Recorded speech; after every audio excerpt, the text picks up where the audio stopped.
Well, that was weird. So we're starting kind of halfway into this build, which isn't good. I'm sorry. I just got too engrossed in doing the job, and I didn't film the whole startup milling process and all that. We kind of start right at the mortise and tenon joinery cutting stage. My bad, sorry, but how about we move outside to the wood pile?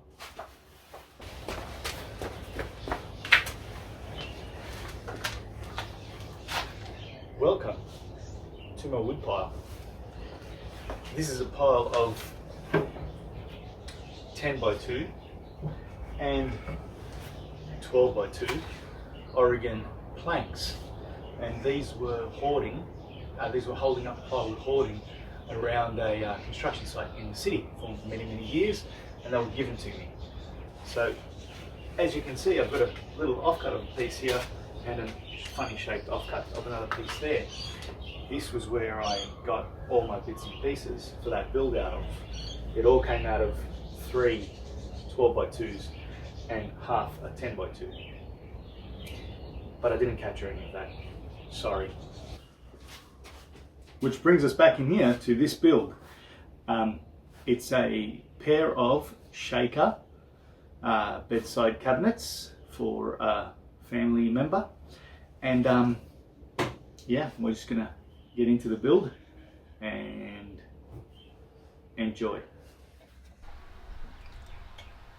Okay, we are just cutting some tenons now for the mortise and tenon joints on the sides and back of the carcass. So those bottom and top, side and back rails have got a small tenon. We're just cutting that now using the table saw tenoning jig. And we're going to cut the shoulders using the crosscut sled.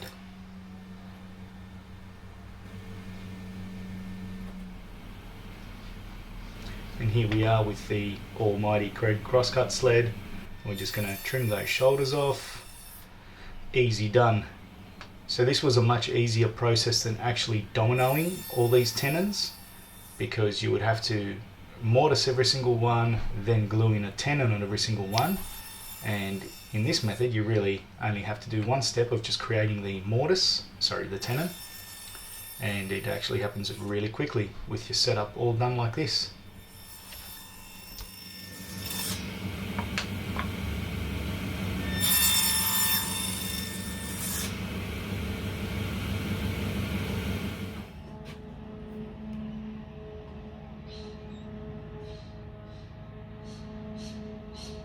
Yep, that'll do. And 48 beautifully cut tenons later, we are now cutting the groove, or the trench, or the dado, depending on where you're from, that the plywood panels are going to slip into. And very simple process. So right there where those panels are going to slip in, we need to haunch that tenon and continue that groove all the way through. We're just doing it on the table saw, and there's that little dongly bit hanging out in the middle, which I just basically pulled out with the chisel later. And here's the same process again on the rails and stiles of the drawer faces. So there was a lot of this to do. And now we're going to use the domino to cut the corresponding mortises. And the domino is a mortising machine, so it does this really well and really efficiently. And we are doing the back panel there and the back of the back legs. And look at that fit. Perfect. It is nice and flush. And let's check the bottom. And that's about all you could ever ask for there.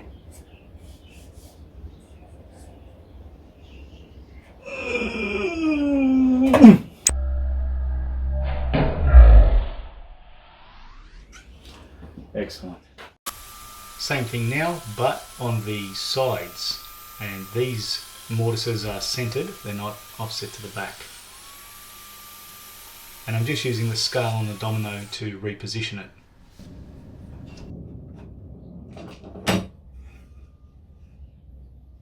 Nice, nice. So that's what my mortise situations look like. This is the back of the cabinet. and I've pushed the shaker rail to the very back so I can create distance between these two mortises so I don't have a weak little bit here that could easily snap off. And this is my side mortise. I'm basically splitting my knife lines there on both sides. So that is perfect alignment there by the domino, which surprises me. And over to the front top rail, which receives a dovetail, a sliding dovetail. And the reason you dovetail this is because if you ran a mortise and tenon joint longitudinally across the board, you would basically be doing an end grain glue up, and you'd have all of about 6 millimeters of a little sliver at the top holding that entire thing together, which can quite easily snap off. Here you still have what's essentially an end grain glue joint, but you've got the mechanical strength of a dovetail. And I actually am only doing this for effect. I went back and used the table saw, which was much faster. You can see some awful chiseling work, and when I watched the edit later, I noticed that I didn't even get to my pencil line. It looked like I did, but my eyesight isn't what it used to be.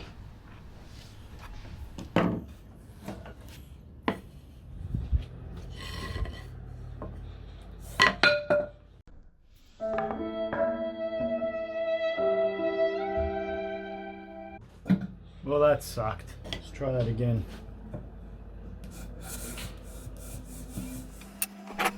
With that failure behind us now, I'm fumbling around here, marking out my dovetail socket. What do you call that, the tail? I don't know. Anyway, whatever. So just getting it square to the leg, clamping it into position, and I'm just going to knife line that for exact precision. Because you know me, I'm all about exact precision, and I know nothing less. And a knife will give you that. And here you can see me using the actual rail itself to mark the thickness of the rail rather than using measurements. This is more accurate. Knife that across, knife the socket, tail, lines across on this face from the other side with a square, bit of fumbling going on.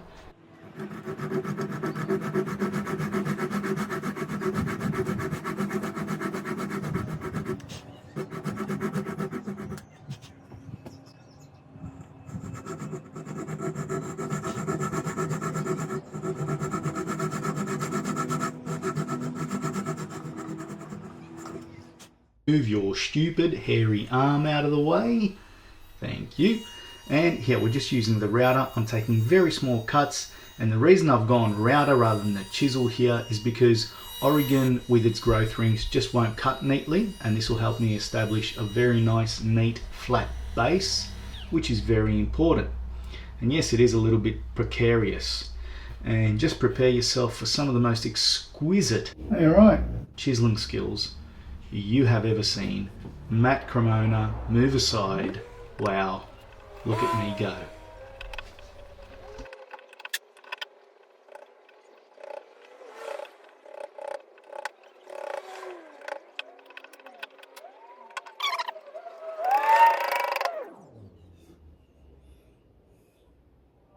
Fair blow of the brown bugle. She's perfect. You can see that's holding itself up. That's a beautiful friction fit. First dry fit of the first unit.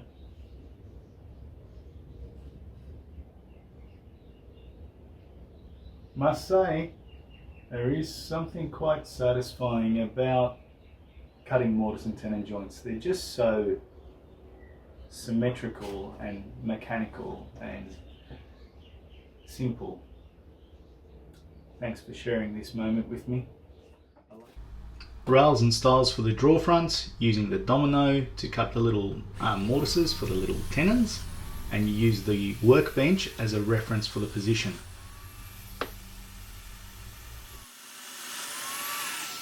Right, so we're going to connect these draw divider rails with dominoes, and you saw me plunging the dominoes in using the workbench as the reference. And that's actually a recommended method that Festool will give you when you want to align a domino panel with a domino in the middle of a leg or something like this. So these here are cut to the exact length that I need these rails to sit at. And I'm going to clamp them down and plunge them in.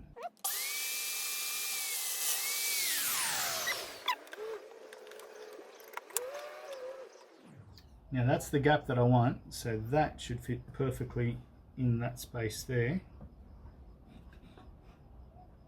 And it does.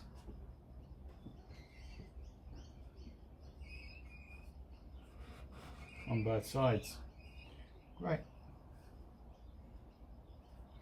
So now I can just grab it there and do the next one, and so on.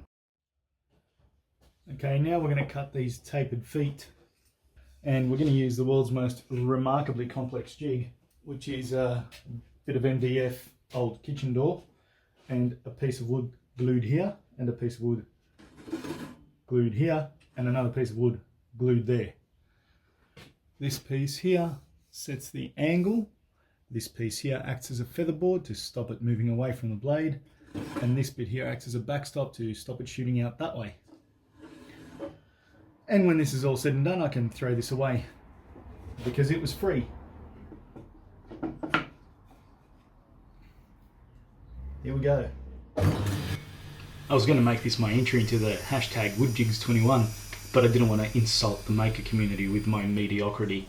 But hey, it works.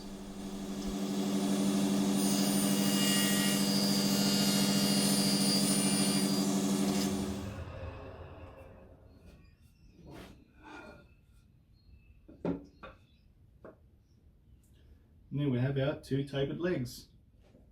It's that magical time where the machines are off and it's all nice and quiet and you've got the Veritas out doing a little bit of chamfering. I just put my plain blade down on the bench. Very bad idea. Very amateur. If you know what you're doing, you won't do that. You'd put it down on its side. My vise can hold things at a 45-degree angle like this because of the cork jaws. Very handy for chamfering without having to tilt your plane.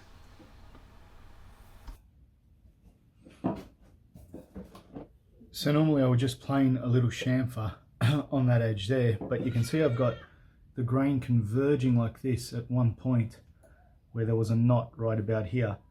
It's just too fragile, it's just going to chip off, so I have to use a wood file and just carefully apply that little chamfer without any risk of heartbreak.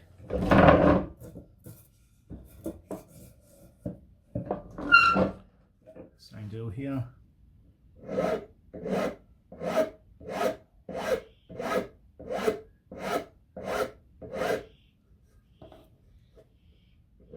And that small chamfer all the way around on the foot just stops it splitting if it's rolled around on the floor. Right, we've got all of our carcass joinery cut in. Our two dovetails at the front, our mortise and tenons that are centralized on the sides, and our rear biased mortise and tenons on the back. So now it's time to cut in these grooves for the plywood. So we're going to do this now with the router and a router fence. The Milwaukee 18-volt router doing a magnificent job over here. This tool is accurate, it's smooth, it's powerful, and it has completely replaced my need for a corded router. It's just excellent in every way. I absolutely love it. So these are our draw fronts, and they're a haunched mortise and tenon joint, made in exactly the same way as I made the other ones. Now my draw fronts, my plywood draw fronts, like that, they were a little bit too tight to go into the grooves, but I didn't want to adjust the grooves because that would make my tenons thinner or my mortises wider. So what I've done instead is I just ran them through the table saw and shaved off about 1 millimeter on the back, which you won't see at all. And I now have a fairly decent friction fit all the way through. Like that. Now these plywood panels will be glued in as well, so they will basically act as an extension of the mortise and tenon joint. and they're ready to go. Moving on to the drawer carcasses, I've chosen white melamine particle board because it is a great choice for drawers. It's stable, it's strong, it's smooth, straight, and it's very hygienic. And it doesn't change dimensions on you and break your heart.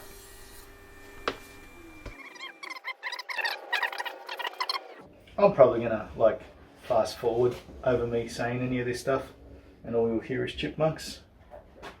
But one tip I do have for you is break your wife's iron doing this, and then it'll become your iron and she'll just buy another one. I decided to voice over the chipmunks here for you. I was going to leave it because some dude complained that my free unadvertising sponsored content had chipmunks in it, and just to antagonize that guy I was going to leave it in there, but you know, I guess the rest of you don't need to suffer. And notice my free, no special fast cap tool needed edge banding method. Yeah, you just don't need special stuff. And now we're just trenching or grooving the sides of the drawer sides for the plywood drawer bottoms to slip into.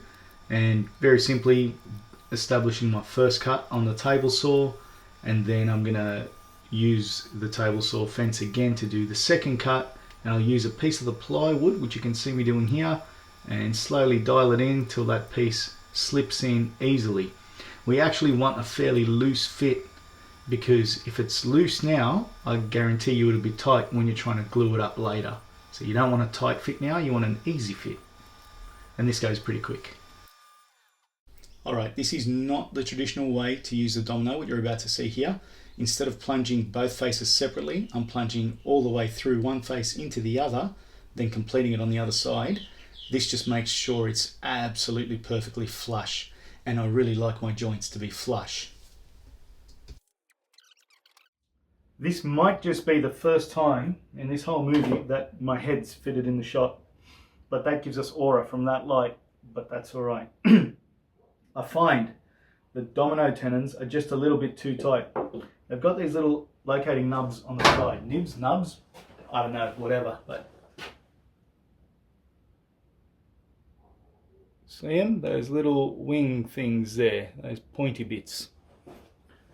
They're only about a millimetre wide, but they're enough to ruin your life. So a couple of passes on your block plane.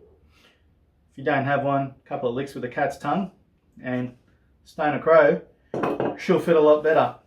So what we're going to do is we're going to take these dominoes and punch them in all the way through. See, this is the look we're going for. I like this wood with white exposed joinery. It sort of says, I'm not just a piece of melamine, I am better than that.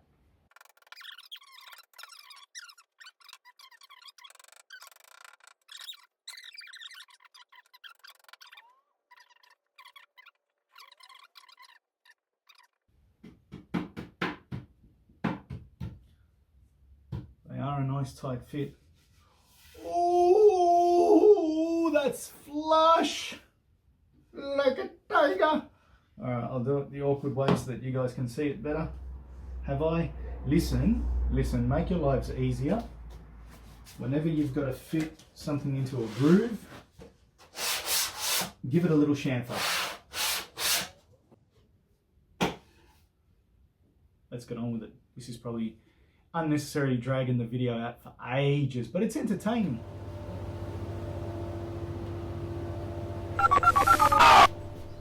And a good workshop safety tip is to make sure your push sticks are always charged before you use them, like I just did then. So we're flattening a piece of Oregon here, and you can see by the way the paint that's on one face is wearing away from the edges first before it goes through the middle, that it was bowed. And this piece is going to get split in half along the thickness and folded out like a book match, and it will make one bench top. Found a nail in it there too, and you can see all those knots in the middle. I'm actually going to cut the hard out of it and split it into 4 pieces, laminate them back together. Removing the heart's going to make it more stable, as is making it out of 4 pieces instead of 2. And I missed out all the processing in between till we get to the sanding.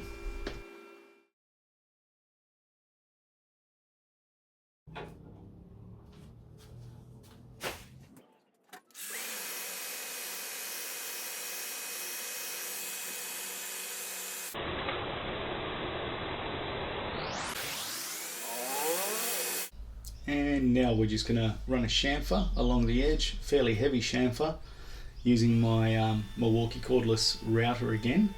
Now you're going to see I roll back and climb cut along the corners, so the cut is cutting backwards and then I move forward. That just stops it splintering out on this Oregon. So you'll see me overshoot, come back on it, ever so slowly and painful to watch, and then progress forward.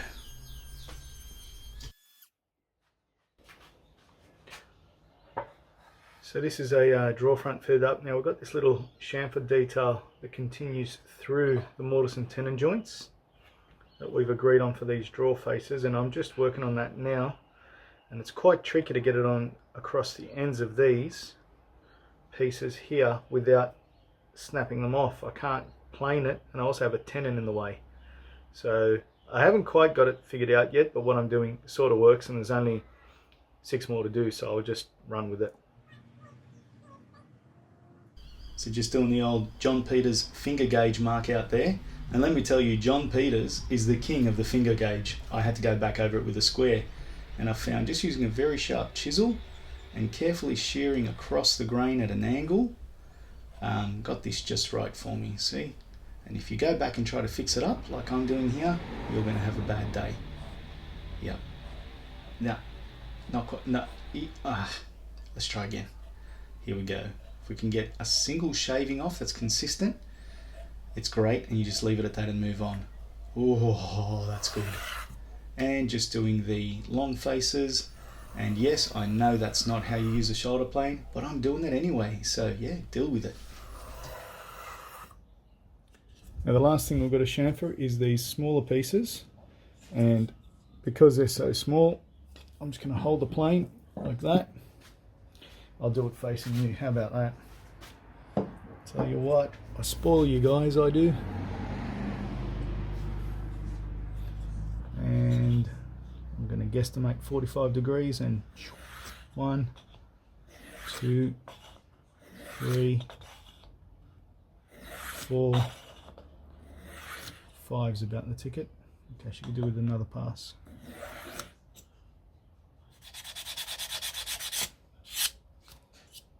Done. So what we've got here is just these little blocks, and they just go in there, and that's so that the screws, when we screw them through the backs of the draw box, when we screw these draw fronts on, they've got something to bite into. So they're going to bite into this and the 6mm plywood. That gives us 14mm of engagement. So let's do that. Just try to contain your sheer excitement and passion as you watch me white glue here. I know the excitement is next level. Look at it. I can hardly contain my joy. I genuinely wish I knew what I said.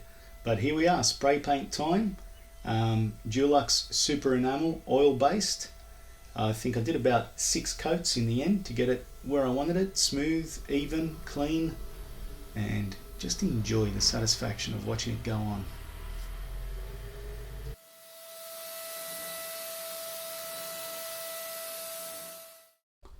Now let's have a look at this. This is the finish from my $1,000 Graco cordless sprayer. It's got orange peel, it's bumpy, it's uneven, it's terrible. Then I spoke to Vic from Down Under Woodworks, having seen his videos, and bought a $150 Wagner sprayer from Bunnings and got this finish, which is smooth and even and almost perfect. Let me tell you, it might be 10 degrees outside, but it's like a Turkish sauna inside this suit. G'day guys, and welcome to my bad hair day. I've been off caffeine for 2 weeks. 2 weeks, and this morning I decided to have a caffeinated coffee and felt really good because I guess my caffeine sensitivity has come back. So then I had another caffeinated coffee and I was like singing songs and stuff, and the kids are laughing at me, and I thought I should have a third.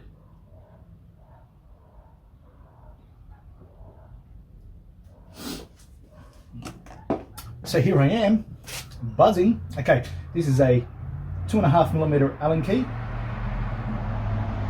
and there is a 2.5mm. Shh, please, I'm filming. and there's a 2.5mm gap, so that should slip right in, and we should be able to pull these drawers open. Right, lovely. So I have one completely completed, except for the knobs. The knobs are on their way, and they're being slowed down by the coronavirus, which affects toilet paper supplies and deliveries very adversely. The other one is in pieces, so I'm going to do a montage with no speech, just time lapse and stuff of how I do the internal fit out. Calm down. Just watch the montage because I'm just a mess. Imagine if I took actual drugs. Wow.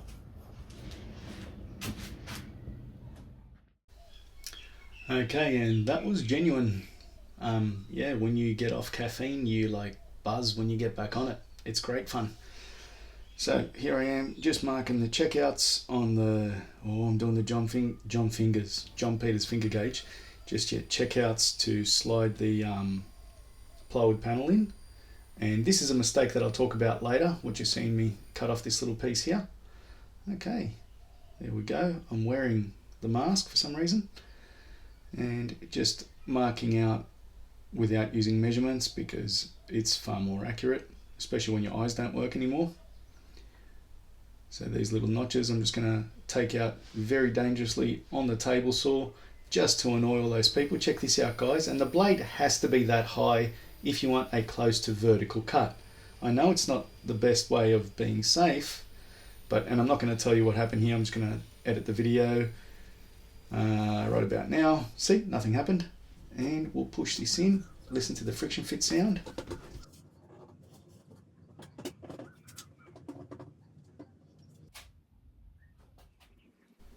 Okay, so what you're seeing here is just some Oregon boards that I'm fitting to the inside of the carcass. Now you see that's super glue, CA glue, and that's activator spray, and there was PVA glue there as well.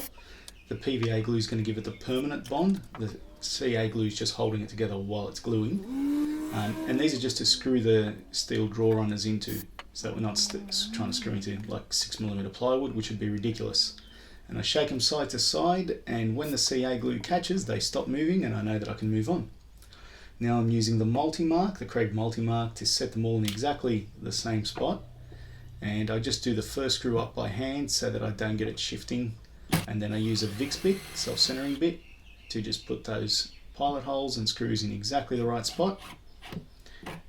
And do that for all the runners, and that's the runners for the carcass finished.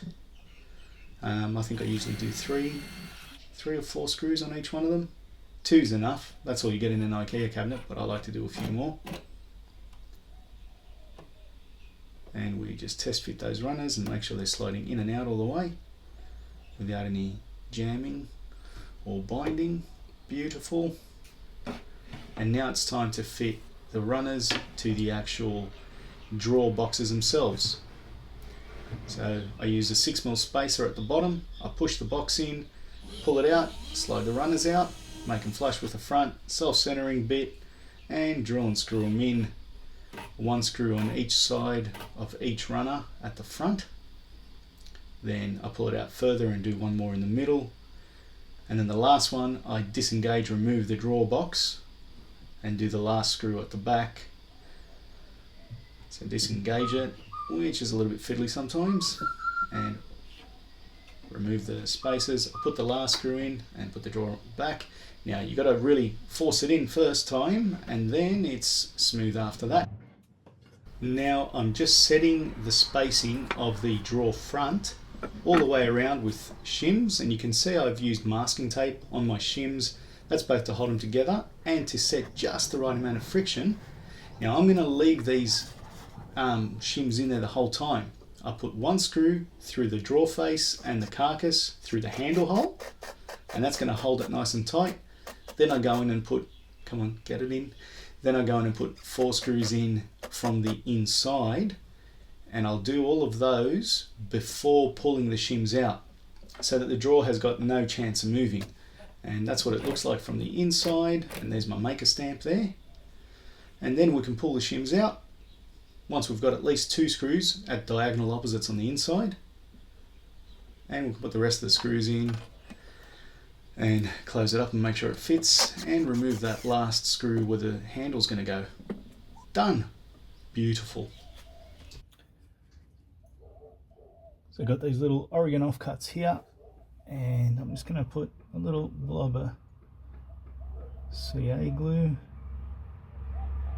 on it. Spray a little bit of activator down there, and we'll just set him down in place right here.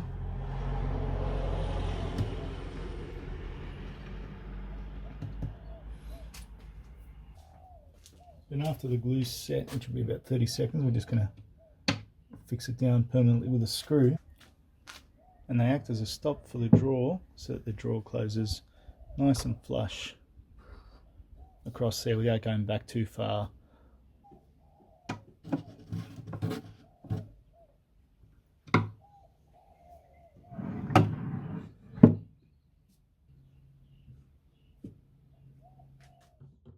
We are on the downhill run now, guys. So using the Kreg pocket hole jig to create screw holes to mount the carcass to the top, or the top to the carcass, through the back rail, and in the front we're just drilling straight through that top rail there.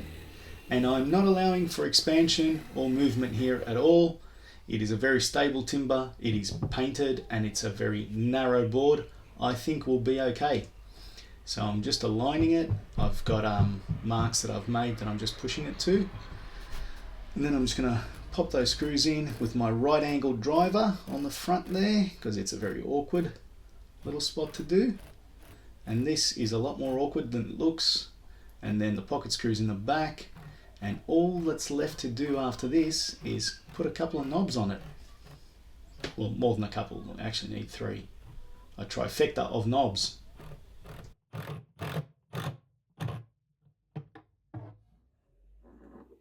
And these lovely hand-turned brass knobs have finally come in, and we're fitting them. Last thing we have to do before photography and delivery. So thanks for watching and enjoy the montage.